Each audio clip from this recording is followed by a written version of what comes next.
Assalamualaikum warahmatullahi wabarakatuh.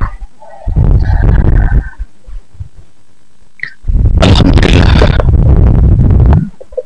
nahmaduhu subhanahu wa ta'ala hamdan yuwafi ni'amahu wa yukafi'u mazidah.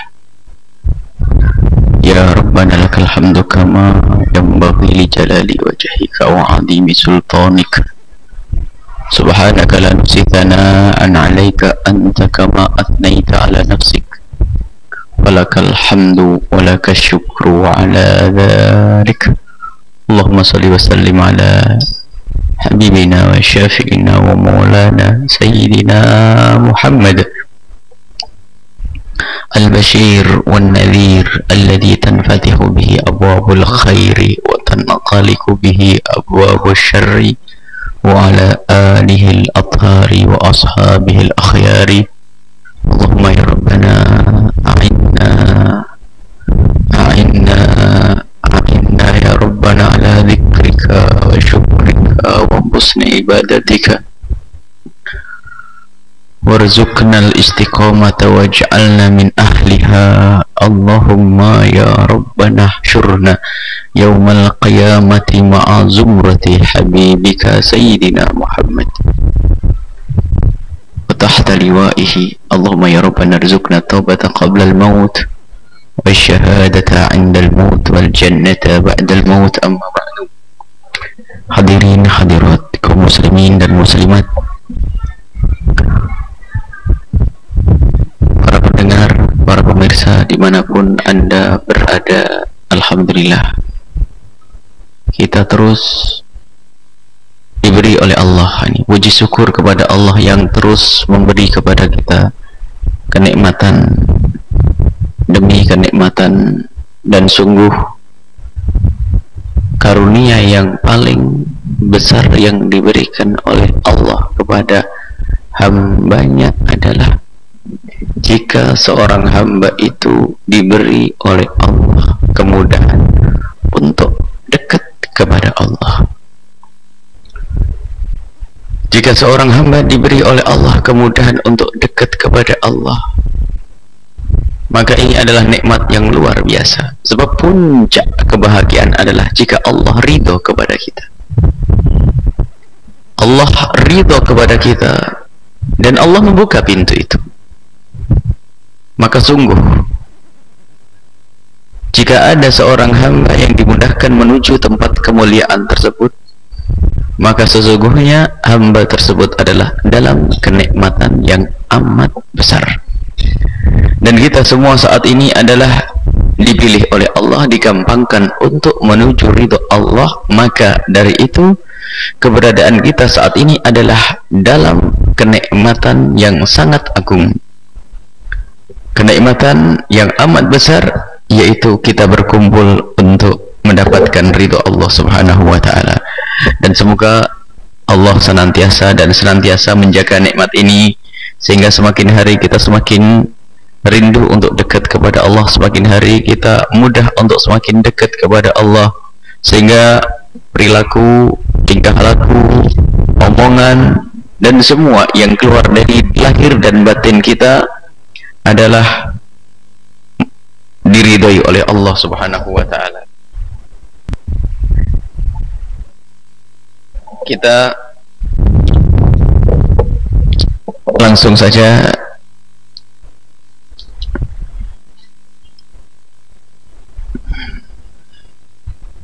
bersama-sama merenungi firman Allah subhanahu wa ta'ala, dan kita niatkan, ya, kita minta kepada Allah semoga kita termasuk orang yang di saat dibacakan Al-Quran bertambah iman kita, di saat disebut nama Allah bergetar hati kita, dan itu wahbi. Hal-hal seperti itu pemberian dari Allah, tak bisa dibuat-buat.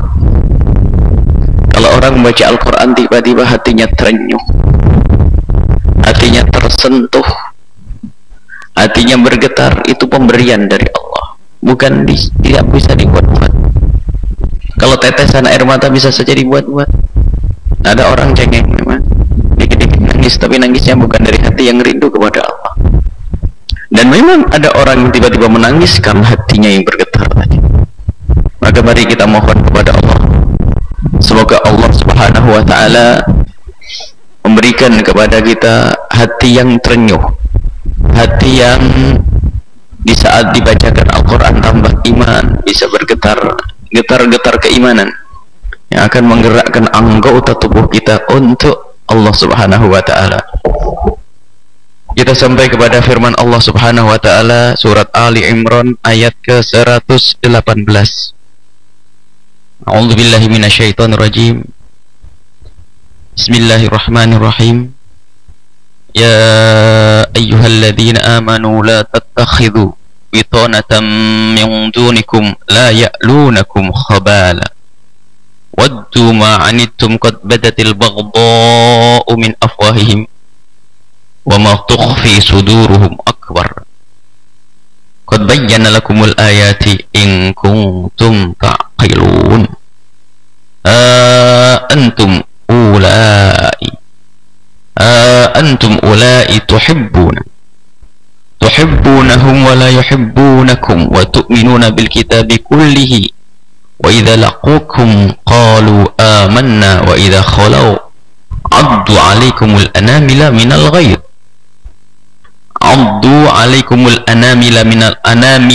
ghaid qul mutu bi ghaidikum innallaha 'alimun bidzatis sudur in tamsaskum hasanatun tasu'hum wa in tusibkum sayyi'atun yafrahu biha wa in tasbiru wa tattaqu la yadurrukum kaidahum syai'a innallaha bima ya'maluna muhit.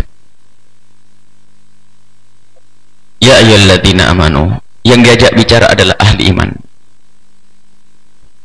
sehingga nggak perlu banyak bertanya lagi. Kenapa? Orang yang percaya, kenapa kok tidak boleh ini berurusan dengan orang-orang kafir, mempercayai mereka dalam hal-hal yang amat penting dalam urusan kita? Ini yang diajak bicara ahli iman, dan harus paham kaidah ya ayyuhalladzina amanu. Khitab ya ayyuhalladzina amanu ini biasanya mengundang pertanyaan, itu yang diperintahkan itu. Maknanya jangan bertanya. Kalau sudah kata ya ayyuhalladzina amanu, jangan bertanya kenapa dan kenapa. Anda sakit mah, akhirnya insya Allah karena sakit mah akut, mah parah, maka ingin berobat. Yang dipilih adalah dokter spesialis penyakit dalam. Pergilah ke tempatnya sang dokter, cerita saya begini, setiap makan mual segini ini. Dokternya paham karena memang ahlinya. Di saat Anda datang ke dokter itu apa? Kenapa sih? Apa yang membawa Anda datang ke tempatnya dokter itu? Kepercayaan bahwasanya dokter itu memang ahlinya. Lalu dokter tuh setelah ngasih tahu, ngasih resep, apakah masih perlu bertanya kenapa harus pakai resep ini? Kenapa ini? Ada yang cerewet begitu? Nggak ada. Ya sudah, resep langsung beliau obat. Yang cerewet itu nggak bakal sembuh nanti. Dan waktu memilih datang ke dokter itu sudah benar dia, ahlinya. Nggak perlu cari hikmahnya apa, obat yang warna hijau ini apa Pak dokter ini. Lah sudah mengatakan beriman kepada Allah, lah kok masih ada undang-undang masih bertanya kenapa harus potong tangan, kenapa harus ada hukum cambuk, kenapa ini. Jadi yang rusak itu adalah keyakinannya. Ini kita tidak berbicara dengan orang yang tidak beriman, maka sudah dengar dan patuhi ini. Kecuali kita berbicara dengan orang yang belum beriman, baru kita jelaskan nanti. Kita berbicara dengan ya ayyuhalladzina amanu, hai orang-orang yang beriman, la tattakhidhu bitanatan, jangan kau ambil, jangan kau jadikan bitanatan, orang-orang dekat.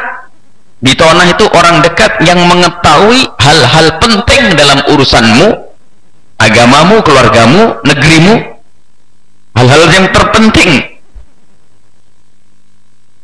Min dunikum, selain daripada orang beriman. Ini larangan untuk kita mempercayakan hal-hal penting dalam urusan kita kepada orang yang tidak beriman. bertanya, kok dia baik? Baik itu apa sih makna? Nilai baik itu seperti apa? Gimana kita menilai kebaikan? Sudah dengar dulu pokoknya, jangan hati-hati. Jangan kau angkat jaga jadi pemimpinmu, karena pemimpin adalah yang ngurusi hal-hal terpenting dalam urusanmu diantaranya.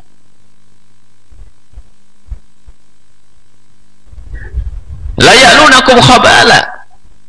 Mereka itu tidak henti-hentinya untuk la ya'lunakum la yuqassirun. Mereka tidak berhenti-hentinya untuk mendatangkan khabala, mendatangkan kepada kalian kehancuran, kerusakan. Sebab pikiran mereka adalah bagaimana menghancurkan kalian. Sebab keyakinan yang berbeda dengan keyakinanmu, sehingga yang ada di benak mereka adalah bagaimana menghancurkanmu. Waddu ma'anittum. Mereka senang jika kalian itu capek, susah. Qad badatil baqda'u min afwahim. Dari lidah mereka pun tampak kebencian, lihat. Dari lidah mereka tampak kebencian, permusuhan, membuat kerusakan, menentang ketentuan-ketentuan agama, aturan-aturan agama. Wa ma tukhfi suduruhum akbar. Dan ketahuilah yang disimpan di hati mereka itu lebih gede lagi. Wa ma tukhfi suduruhum, yang tersimpan, tersembunyi di hatinya, wah, hanya karena tidak nyaman saja dia menyembunyikan begitu. Qad bayyana lakumul ayati, sudah kami jelaskan kepada kalian semuanya ayat-ayat Allah, tanda-tanda kebesaran Allah. Artinya apa? Semua perintah Allah itu ada hikmahnya, dan jangan banyak tanya. Di pertemuan yang lalu sudah diceritakan bagaimana kisah pengkhianatan dari orang-orang Yahudi sendiri kepada nabinya sendiri, Nabi Musa alaihissalam. Setelahnya itu Nabi Isa dan nabi-nabi yang lainnya, sampai nabinya dibunuh. Nabi-nabi mereka dibunuh. Zakaria, Nabi Yahya. Jadi mereka seperti itu. In kuntum ta'qilun, jika kalian itu berakal, mau berpikir. Sudah jelas kejahatan mereka, orang-orang yang tidak beriman itu. Undang-undang mereka adalah akal mereka dan hawa nafsu mereka, bukan undang-undang yang diberikan oleh Zat yang Maha Tahu tentang hamba, bukan dari Allah Subhanahu wa taala. Ini adalah yang pertama. Oh, kita dilarang untuk menjadikan orang-orang dekat dari orang yang tidak beriman. Ini bukan berarti kita tidak boleh berinteraksi dengan mereka, bukan berarti kita tidak boleh berurusan dengan orang-orang kafir, bukan.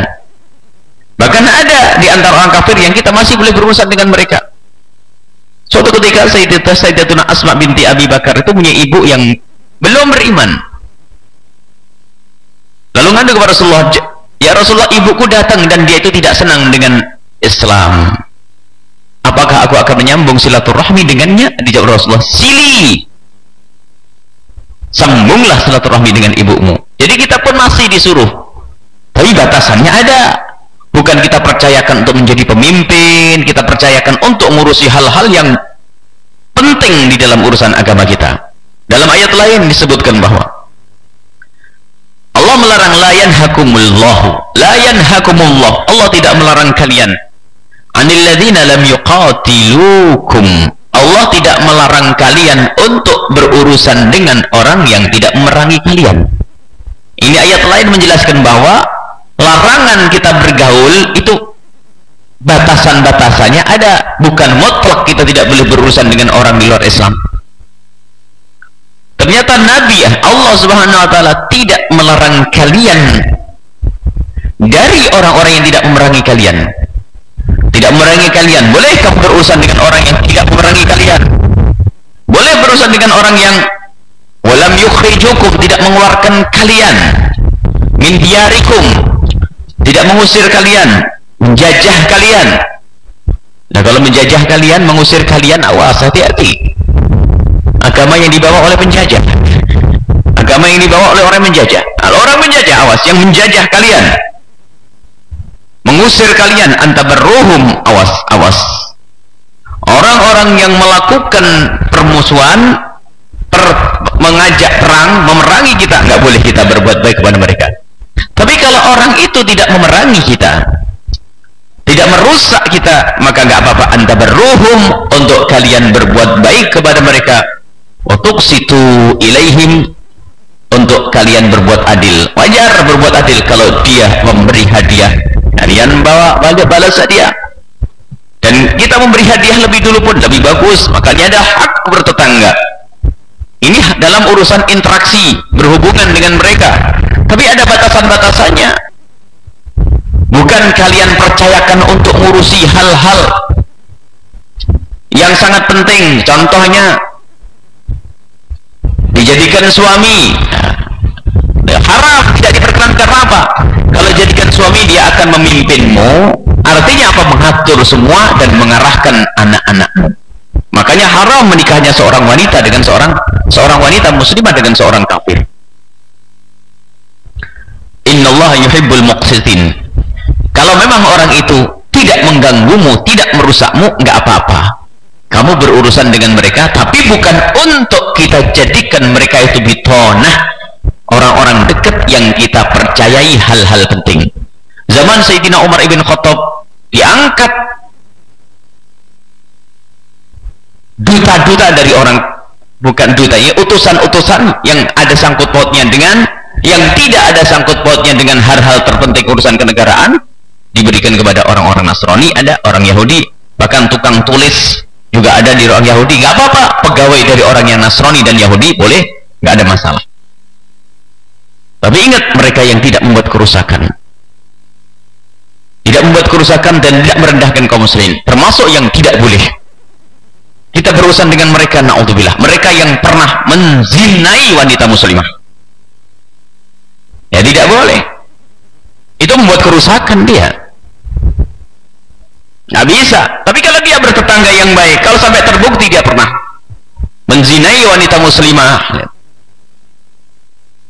merendahkan wanita muslimah, biarpun wanita muslimahnya itu memang perempuan yang juga mau, na'udzubillah, lacur, murahan, tapi dia pada hakikatnya telah merendahkan Islam secara umum, maka tidak boleh kita berurusan dengan orang-orang semacam itu. Dalam permasalahan aqdud dhimmati, ada kafir-kafir yang masuk dalam zimmahnya kaum muslimin, kalau mereka sudah berbuat semacam itu akan terurai ikatan tersebut, akan menjadi harbi, dijelaskan sebagian ulama seperti itu. Maka mereka, kalaupun mereka berurusan dengan orang-orang mereka sendiri, makanya hati-hati. Dan mereka termasuk membuat kerusakan, ada program kawin silang yang digembar-gemborkan oleh mereka, hati-hati. Mereka niatnya tidak baik semacam itu. Jadi berusaha untuk menikahi wanita-wanita muslimah. Kalau sudah perencanaan mereka menikahi wanita muslimah, maka itu adalah membuat kerusakan. Dan tidak boleh kita berurusan dengan mereka, interaksi dengan mereka, menikahi wanita-wanita muslimah.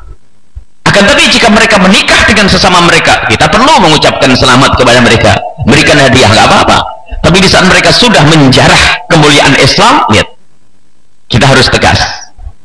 Cuman alangkah demunya sebagian kaum muslimin muslimat sendiri dengan nyantainya putri-putrinya dinikahi oleh mereka. Dengan banyak kesalahan itu. Pertama, akan diberikan kepada orang yang niatnya sudah tidak benar, merusak motivasi. Yang kedua adalah muslimah tersebut mengangkat seorang kafir menjadi pemimpinnya dalam rumah tangganya, maka ini dosa. Dan tidak boleh kita menghadiri acara resepsinya, dan kita tidak boleh merestuinya, karena dia adalah orang yang merendahkan syariat Nabi Shallallahu Alaihi Wasallam,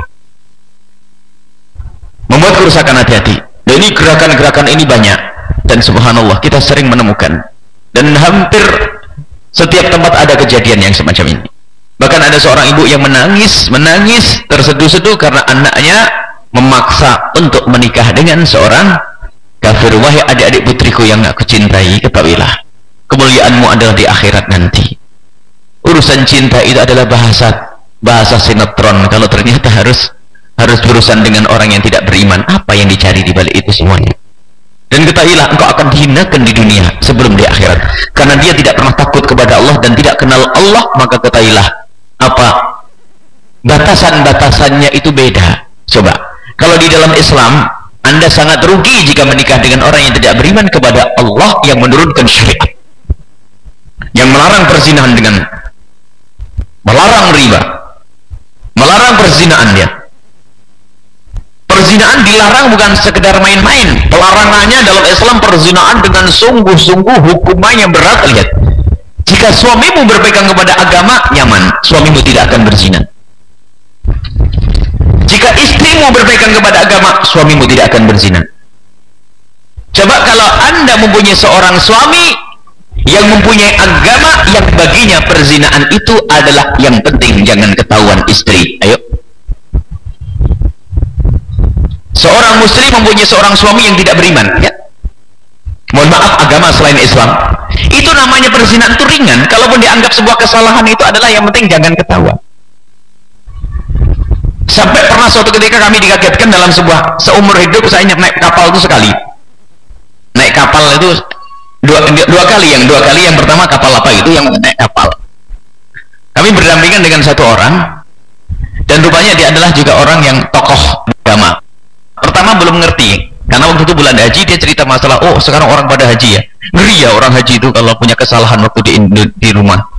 Cuman dia cerita, mendengar cerita-cerita dari kaum muslimin, bahasanya kalau orang pernah begini naik haji nanti begini. Kami pikir orang Islam. Akhirnya orang tersebut menyodorkan sebuah buku Cina tentang kesehatan dan sebagainya. Akhirnya dia menyinggung masalah urusan suami istri. Tiba-tiba kok dia ngomong urusan suami istri harus kita pegang, jangan sampai ada pengkhianatan di dalam rumah tangga. Oh bagus tuh. Istri itu adalah satu seumur hidup. Bagus. Ya memang harus begitu istilahnya, jangan ada pengkhianatan. Cuman ada kelanjutan setelah itu. Agama apa? Agama melarang kita itu mencerai. Nah, ini saya curiga agama apa ini? Akhirnya saya singgung-singgung, mohon maaf, saya itu punya kawan agama macam-macam supaya dia nyaman dengan saya. Ada punya agama ini. Mohon maaf, Bapak ini agama apa?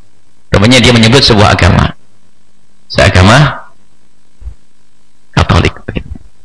Dia menyebutkan begitu. Akhirnya cerita, di dalam agama kami tidak boleh ada perceraian. Perceraian adalah pengkhianatan. Dan mungkin ini adalah oknum ya. Apakah agama itu mengarahkan perzinaan? Tidak ada agama yang menghalalkan perzinaan, termasuk agama Kristen. Aslinya seperti itu. Cuman di dalam agama Kristen tidak ketat seperti di dalam Islam. Akhirnya dia ngomong, ya kalau urusan masalah kesenangan, yang penting jangan bercerai. Kita bisa di luar. Sampai dia ngomong, saya kemana-mana bawa kondom. Na'udzubillah. Kaget. Oh, padahal dia adalah orang yang dipercaya dan dia mengayomi berbanyak. Yang penting jangan ada pengkhianatan. Dan dia orangnya baik sekali. Baik sekali sampai ngantarkan saya. Rupanya dia bawa mobil. Dia bawa mobil. Dari seberang dia bawa mobil karena dia adalah seorang yang ya orang tokoh sekaligus dia punya usaha apa gitu. Jadi bawa mobil. Akhirnya Pak, kami dinaikkan ke dalam mobil. Hanya saya ngambil kesimpulan. Lah, jadi kesetiaan itu maknanya seperti itu. Pokoknya jangan cerai. Kalau mau senang di luar masuk suka. Ayo, siapa yang punya suami kayak begitu? Jadi rugi perempuan yang katanya aku cinta, ia bisa ngomong cinta, aku cinta padamu. Agamanya malah lain. Oh, agama dia tidak ketat urusan zina. Yang penting jangan ketahuan istri, kan bermasalah ini. Ayo. Makanya sungguh bodoh dan sungguh bodoh dan sungguh bodoh. Berapa kali akan diulang? Kalau ada seorang wanita muslimah mau menikah dengan di luar muslim, luar Islam, apa? Bagi dia adalah kesetiaan ya seperti itu modelnya. Akan tapi perzinaan bisa terjadi sana sini. Begitu sebaliknya. Begitu sebaliknya. Karena apa? Makna kesetiaan seperti itu. Mungkin seseorang wanita yang dinikahi, mungkin menurut pendapat maksudnya ahli kitab boleh nikahi. Anda seorang muslim menikahi ahli kitab. Sementara tatanan agama bagi mereka tidak seperti tatanan agama pada Islam. Larangan-larangannya pun beda. Anda pengen sate kambing, dia pengen sate babi. Enak, itu mudah. Anda pengen ke masjid, dia pengen gereja. Makna kesetiaan pun ya kurang lebih seperti itu. Yang penting jangan ketahuan bagaimana nanti itu. Kenapa? Nilai pernikahan di dalam Islam itu beda dengan nilai pernikahan di luar Islam. Sehingga tidak ada agama yang menghalalkan perzinahan, aslinya semacam itu. Cuman karena apa? Agama yang mengagungkan pernikahan Islam, Hanya Islam itu. Mengagungkan pernikahan, pahalanya, kemuliaan, nasab, segala macam itu dalam Islam. Sehingga di dalam Islam karena orang mengagungkan pernikahan, maka secara otomatis yang namanya zina itu rendah. Untuk apa aku berzina? Tetapi berbeda di luar Islam, karena yang namanya pernikahan itu adalah bukan sesuatu yang dianggap besar, bukan sesuatu yang dianggap mulia, hebat, pokoknya sekedar. Makanya ada orang pernikahan itu nyusul, sudah punya anak 4 baru nikah di Bali. Ya betul, ini kejadian, punya anak 4 nikah di Bali. Jadi ada seorang terkenal yang di Amerika sana dengan agamanya, itu adalah punya anak 4, adalah baru nikah di Bali. Jadi suka-suka dulu punya anak, baru nanti nih.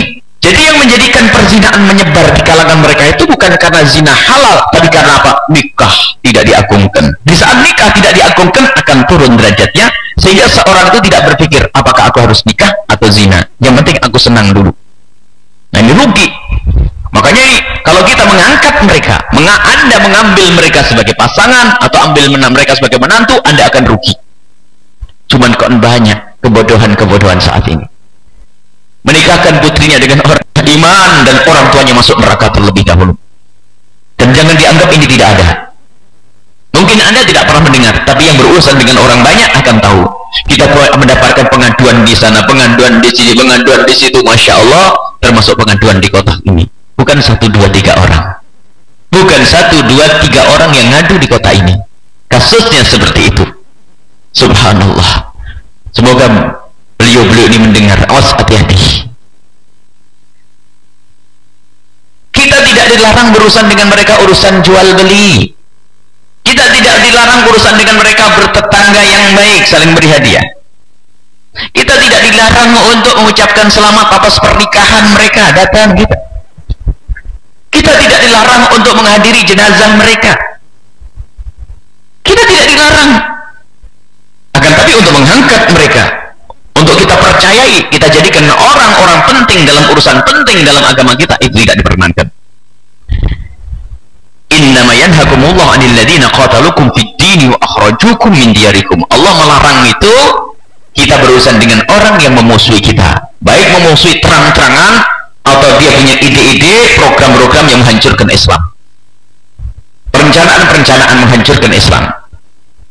Termasuk diantaranya sudah kampungnya kaum muslimin, tidak ada penduduk lain kecuali kaum muslimin, tak taunya dia membuat sebuah tempat peribadatan. Nah, ini kan aneh.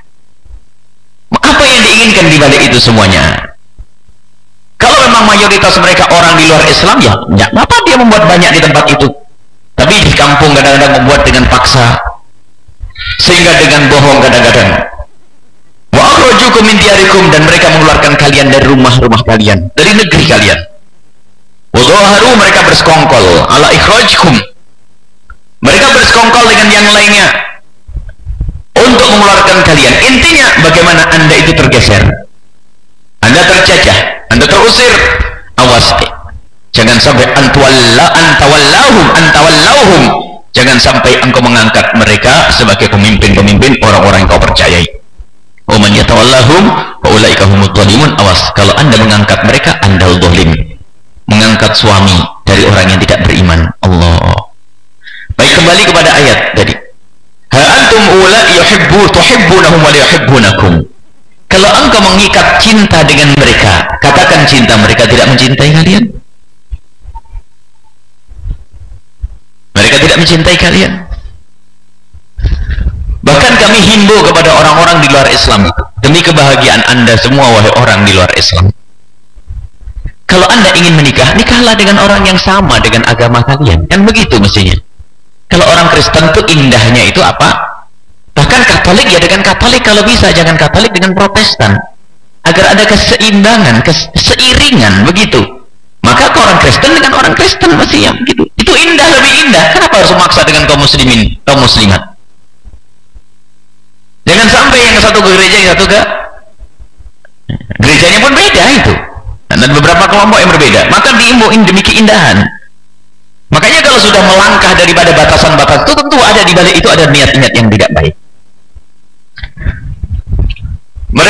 Kalau kalian mencintai mereka, ini ancaman dari. Kalau kalian mencintai mereka, mereka tidak mencintai kalian.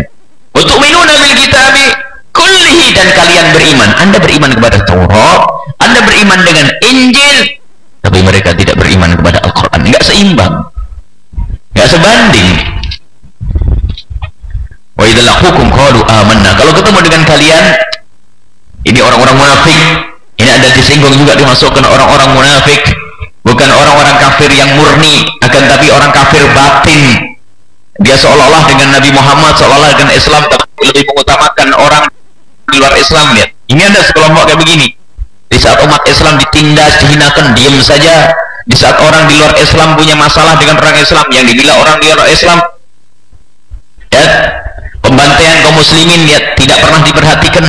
Tapi giliran ada kesalahan sedikit saja dari orang Islam kepada orang Nasrani, kesalahan, dan memang harus dihukum orang Islam yang melakukan kesalahan. Tapi lihat, dia hebohnya luar biasa.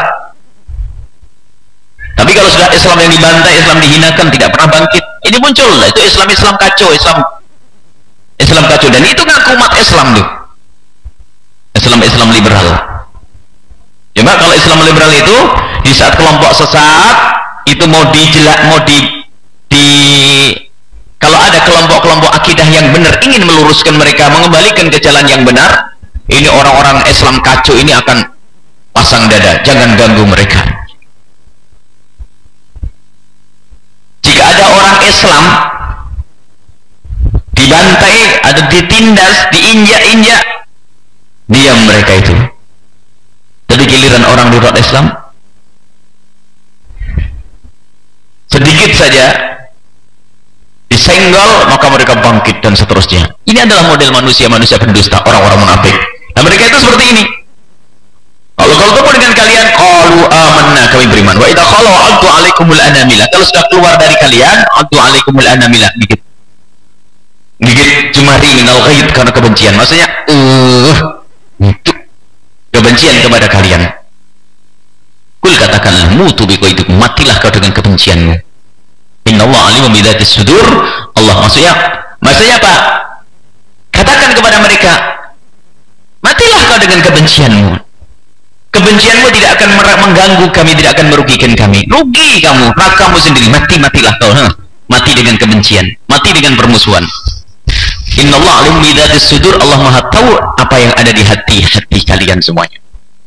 In tansaskum hasanatun, kalau kalian mendapatkan kebaikan, lihat orang-orang kafir itu, orang-orang di luar Islam, bukan orang di luar Islam yang baik dengan kita. Ada orang Islam, orang di luar Islam yang punya permusuhan tadi itu. Lihat, in tamsaskum hasanatun, kalau kalian mendapatkan kebaikan, tasuhum, mereka menjadi tidak baik dan tidak nyaman, jadi tidak suka. Wa in tusibkum sayi'atun, kalau kau mau mendapatkan musibah, kalau kalian mendapatkan bencana, yafrahu ya alhamdulillah, senang, bergembira. Kalau kalian ahli iman itu mendapatkan musibah, mereka senang. Dan kuncinya ini, wa in tasbiru wa tattaqu. Nah, ini kunci, ditutup dengan wa in tasbiru wa tattaqu. Kalau kalian sabar dengan tidak mengangkat mereka jadi pemimpinmu, kalau kalian tidak sabar, kalau kalian bisa sabar untuk tidak menjadikan mereka orang-orang dekatmu, kalau kalian sabar untuk tidak mempercayakan kepada mereka hal-hal penting, ini, jika kalian sabar, kemudian kalian takut kepada Allah, la yadurrukum kaiduhum syai'a, maka tipu daya mereka, usaha-usaha mereka tidak akan berguna untuk kalian. Yang menjadi masalah kadang ini takut melarat, sehingga anaknya dilamar oleh orang Kristen yang kaya raya, langsung bingung. Seorang dokter, seorang insinyur, seorang pengusaha tidak sujud, dikasihkan saja. Ini takut fakir, tidak takut kepada Allah Subhanahu wa taala, musibah. Jadi kalau kita punya kesabaran, enggak, saya harus sabar, enggak bisa. Pemimpinku harus orang yang beriman. Baik pemimpin dalam rumah tanggaku, atau di kampungku, atau di kabupatenku, atau di negeriku, harus orang yang beriman kepada Allah. Kalau tidak, aku harus sabar untuk tidak memilihnya. Dan aku serahkan kepada Allah, aku takut kepada Allah Subhanahu wa taala. Maka di saat seperti itu la yadurrukum, tidak akan membahayakan kepada kalian kaiduhum syai'a, tipu daya mereka sedikit pun. Innallaha bima ya'maluna muhitun. Allah itu Maha mengetahui apa yang mereka lakukan. Jadi ketahuilah bahwa jika kalian menghindar dari mengangkat orang-orang di luar Islam untuk menjadi pemimpin, kalau kalian sabar untuk tidak mengangkat orang-orang di luar Islam menjadi kepercayaanmu, maka ketahuilah setelah itu kalian akan dijaga oleh Allah. Biarpun mereka setelah itu ingin menghancurkan kalian, tidak akan bisa. Upaya mereka tidak akan bisa. Ini janji dari Allah Subhanahu wa taala. Jadi kuncinya yakin betul. Kalau kalian sabar bakal ditolong. Nah, kalau ragu-ragu, gimana ya? Apalagi sampai ngomong orang Islam juga nggak bener lah ya. Coba-cobalah milih pemimpin yang kafir. Nah, ini ada kalimat kayak begitu. Orang Islam pada nggak bener, berapa kali kita pimpin orang Islam nggak bener. Ya sekarang mau nyoba-nyoba lah. Ingat kalimat ini bakal terdengar nih suatu ketika. Kalimat ini bakal terdengar nih, coba. Kalau dipimpin orang Islam kita juga nggak bener bertahun-tahun. Cobalah sekali-kali pilihlah orang kafir. Nah, ini alamat hancuran lebih jauh lagi, lebih hancur lagi. Baik, semoga Allah Subhanahu wa taala menjaga kita semuanya. Jadi ingat, jadi orang-orang kita dilarang mengambil mereka menjadi orang-orang dekat yang bakal mengetahui rahasia-rahasia di dalam diri keluarga negara kita, karena mereka itu apa? Mereka tidak henti-hentinya untuk membuatkan kerusakan. Yang pertama. Yang kedua, mereka berusaha ingin mereka itu menyimpan kebencian, permusuhan di dalam hatinya karena urusan keyakinan, urusan agama. Dan ketahuilah, yang ketiga adalah bahwa yang ada di dalam hati mereka itu lebih daripada apa yang mereka lahirkan.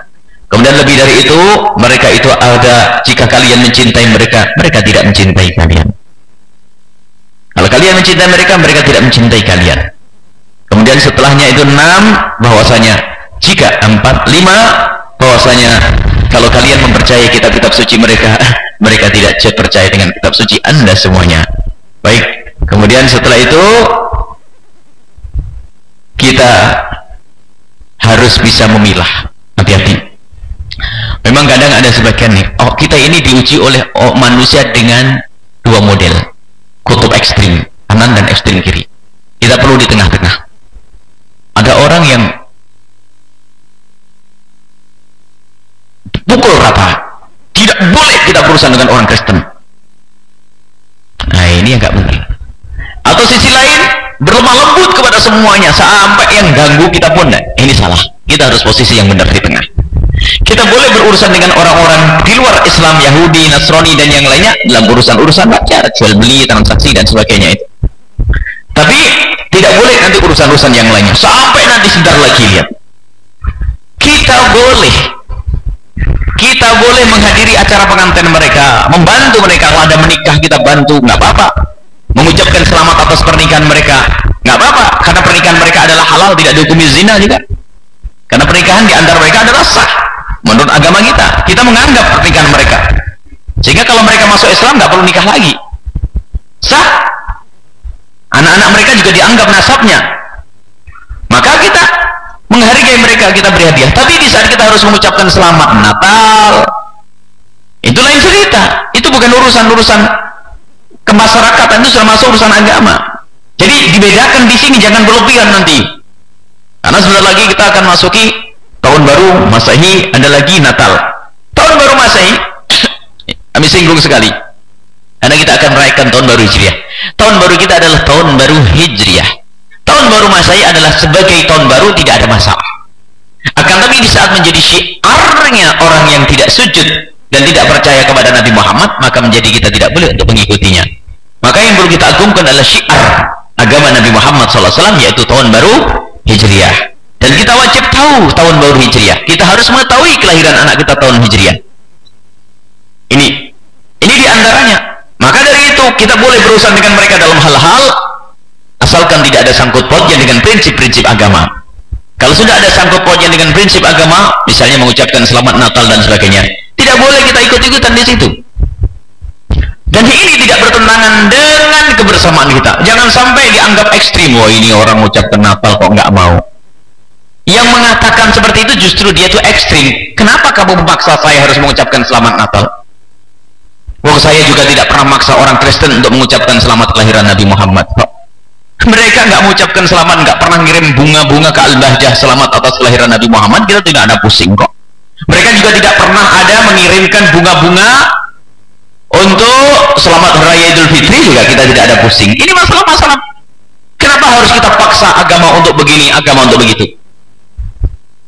Jadi justru kalau memang dia ngerti makna kebersamaan adalah jangan dipaksa agama lain untuk mengikuti agamamu, termasuk urusan mengucapkan selamat-selamat ini.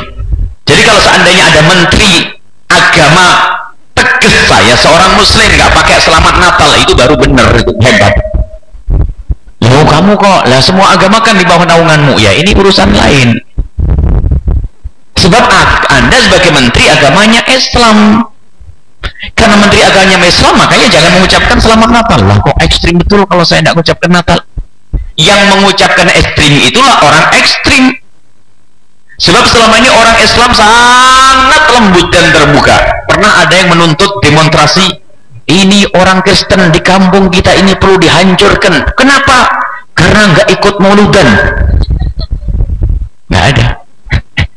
Pernah ada kritikan begitu? Dan bagi mereka mengucapkan maulid Nabi adalah haram. Karena apa? Mereka tidak percaya Nabi Muhammad. Tidak pernah heboh mereka tidak hadir hari raya Idul Fitri. Kalau mereka mengadakan acara ya kan suka-suka. Jadi kadang-kadang ada prinsip yang harus kita pahami, batasan-batasan. Baik, inilah semoga Allah Subhanahu wa taala membimbing kita untuk memilih teman, dan semoga Allah mendekatkan kepada kita kawan-kawan yang dekat kepada Allah.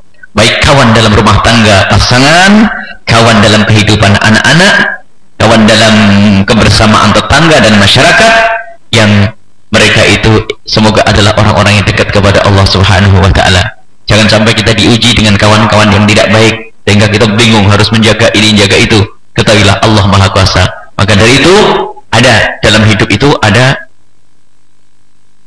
teman yang Anda tidak bisa memilih. Yang kedua, ada teman yang Anda punya bagianlah, Anda punya kesempatan untuk memilih. Teman yang Anda tidak bisa memilih adalah bapak ibumu, ya. Anda lahir dikasih bapak ibu kayak begitu, maka ini tidak bisa memilih. Jika baik bersyukurlah, jika tidak baik bahan jihad untuk Anda untuk membenahi beliau-beliau. Intinya sudah itu. Tapi kalau istri sama tetangga Anda punya kesempatan untuk memilih. Aduh, di mana saya harus bertempat tinggal? Saya harus bertempat tinggal di tempat yang sekiranya anak saya bisa sujud, pergaulannya baik. Memilih pasangan pun begitu. Anda punya hak untuk memilih. Jadi dua model manusia ini. Makanya pilihlah yang benar. Kalau Anda tidak memilih, salah nanti. Harus memilih. Dan diperintahkan kita untuk memilih kawan, memilih tetangga, memilih teman. Tapi teman yang ada hak untuk milih. Kalau orang tua Anda tidak bisa memilih. Orang tua tidak bisa memilih. Pasangan Anda punya kesempatan untuk memilih. Maka pilihlah pasangan yang baik, pilihlah tetangga yang baik, pilihlah kawan di dalam bergaul yang baik. Nah, ini Anda punya kesempatan untuk memilih. Inilah yang bisa kami hadirkan pada kesempatan ini. Semoga Allah memilihkan kepada kita orang-orang baik, orang tua yang baik, anak yang baik, tetangga yang baik, ya, masyarakat yang baik.